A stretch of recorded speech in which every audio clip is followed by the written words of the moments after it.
welcome to our Marina Expert interview series. And I'm very thrilled to have you with us today. My name is Therese. I'm the marketing manager at Marina.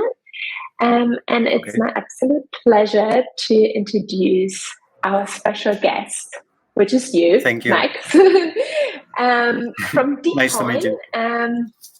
Nice to meet you.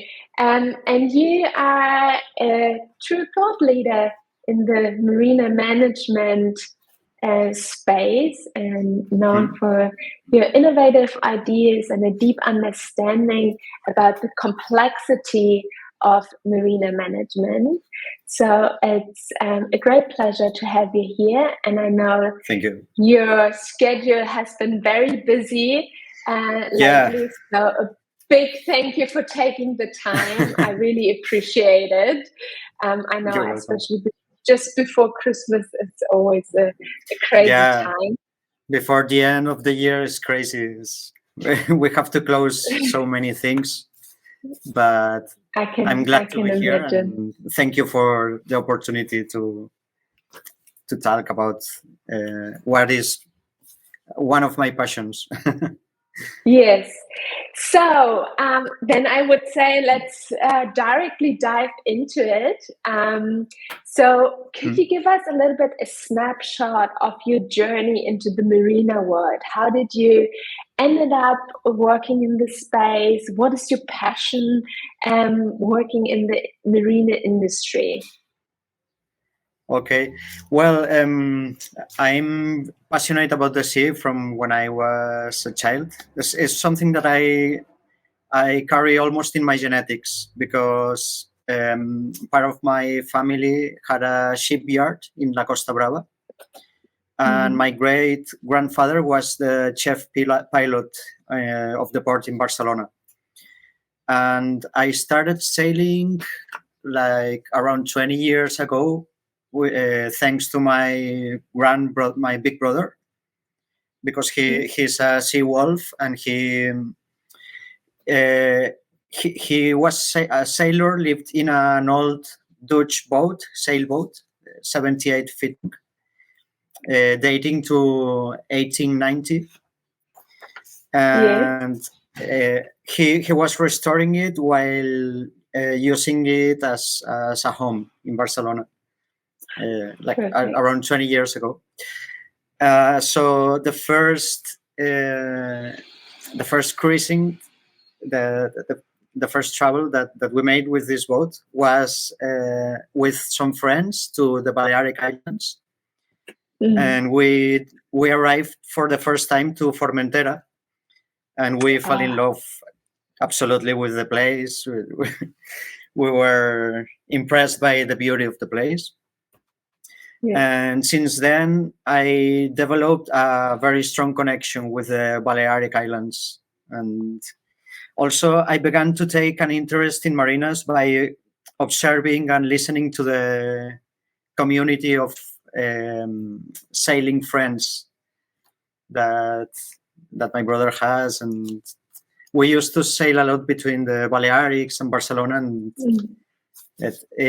since then, I have a very strong connection with the sailing world, and particularly with Balearics at that time, but with the sailing world in general.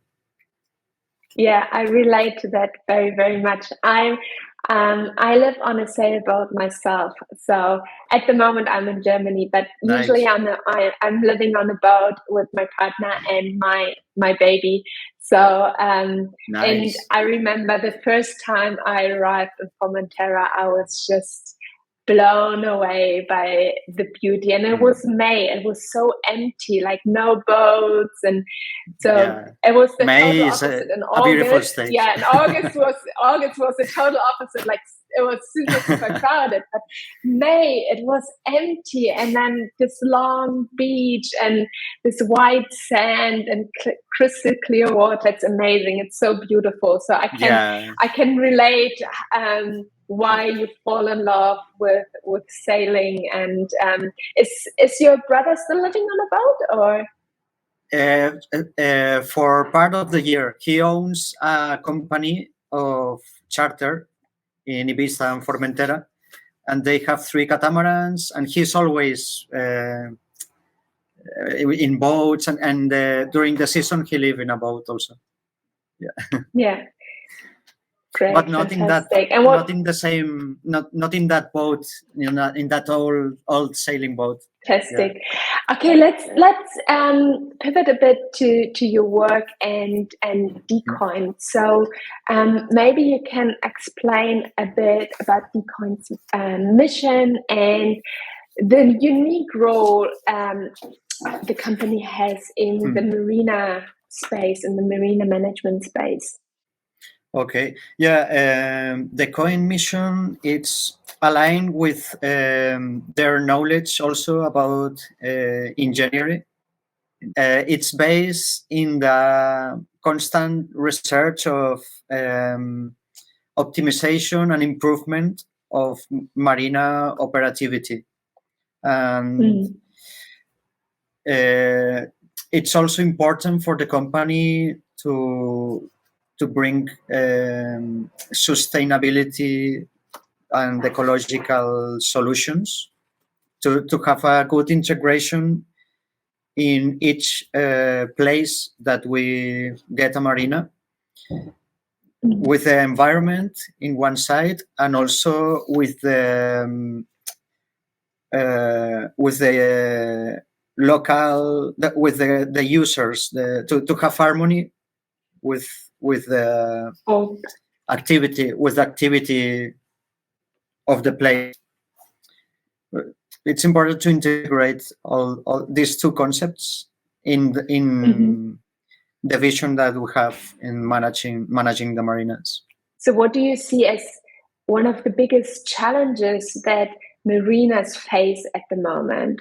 The biggest challenges, I think, it's to have the capacity to adapt to the new community of sailors, the new changes that the world is experimenting in all the parts, in the users of the boats, in the environment. I think the capacity of adaptation, it's one of the most values that are coming now.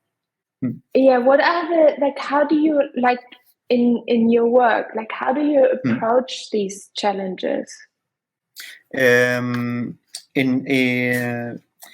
Well, it's a world that mostly it's working from a lot of years ago in a very specific way, and what we try to do is to be constant and work very hard to get some analytic data, and to have a feedback from the users and see what are the changes and what are the things that they need, what are the things that are changing, and trying to offer the best services to these changes. So I imagine the industry is quite traditional in its way. Marinas, yes. How marinas operate, they're very traditional. Yes. But there is a need for moving towards a more digitalized world, where everyone is more connected, and there's a big movement happening. But what I understand is you're trying to connect all the different parties involved to transition to a more digitalized and more sustainable marina industry. Exactly. I think it's all about balance, to find a balance, because it's a very traditional world, but I think it's because there's the main important things in the management of marinas work in the way that they used to work always. So what works is don't have to be changed, and also it have a beautiful part to be like this tradition. What I think everybody that get into the adventure to sail, to have a sailboat and cruise, have this romantic idea of when he reach a port, he's gonna find some kind of things that I think is beautiful to have this tradition. But it's a reality that times are changing. There are new needs. There are new ways to deal with the boats. I mean, for example, nowadays we're changing in the way that we own a boat. There are less owners and more users. People just have the possibility to have a boat just when they need it. Maybe it's 2 days at the year, and don't have to worry about the maintenance and some kind of things. So, and also in the part of the reservations, everything that is related to get a mooring place and this management, I think it's important to be adapt and to be open-minded and actualized with the changes and the needs of the new times. It's all about balance, I think.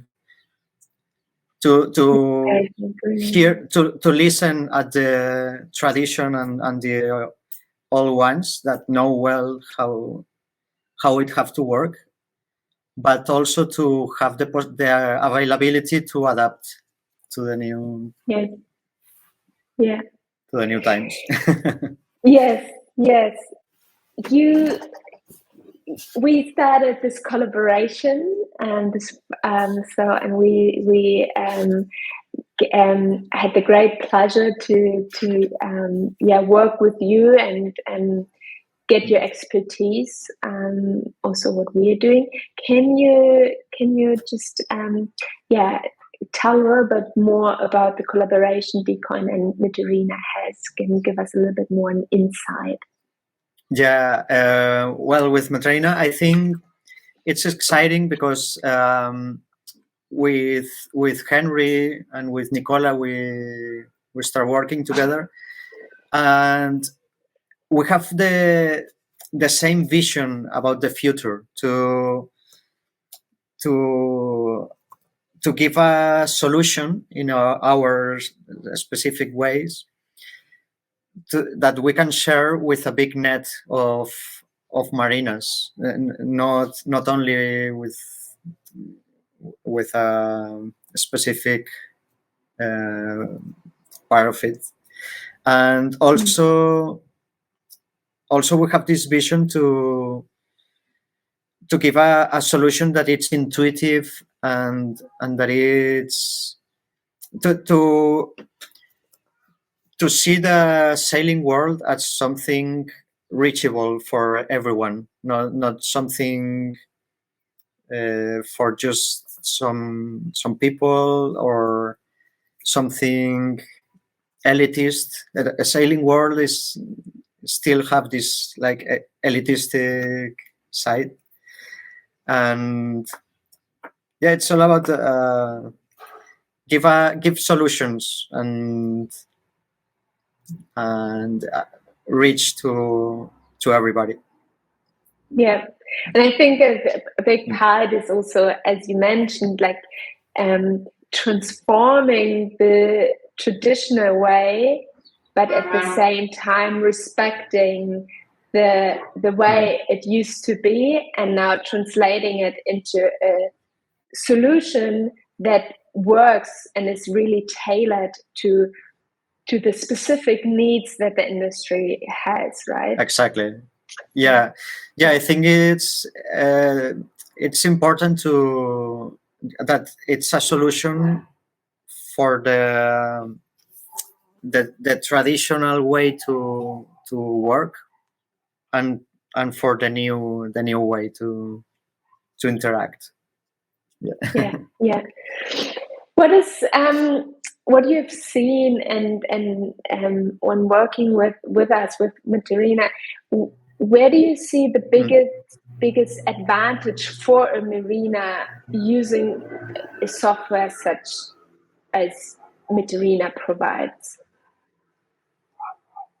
I think the biggest advantage that I see right now is to give an easier and quickest way to do a reservation, to reduce the steps from getting to the site destiny and get a mooring place.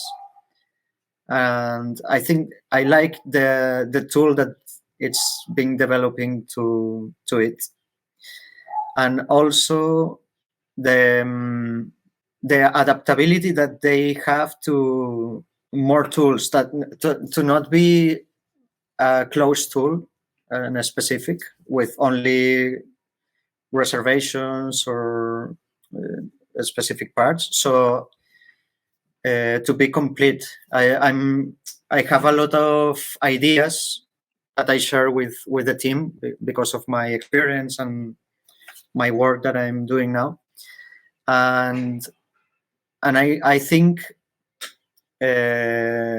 it's working. They are working very hard to try to adapt all these concepts and make a really complete tool that it's very powerful. Yeah, and it's I think as you mentioned a little bit earlier, the purpose is really taking out the complexity of booking management, but then at the same time increasing also the revenue of each marina, right? By providing additional services or sub-rented features.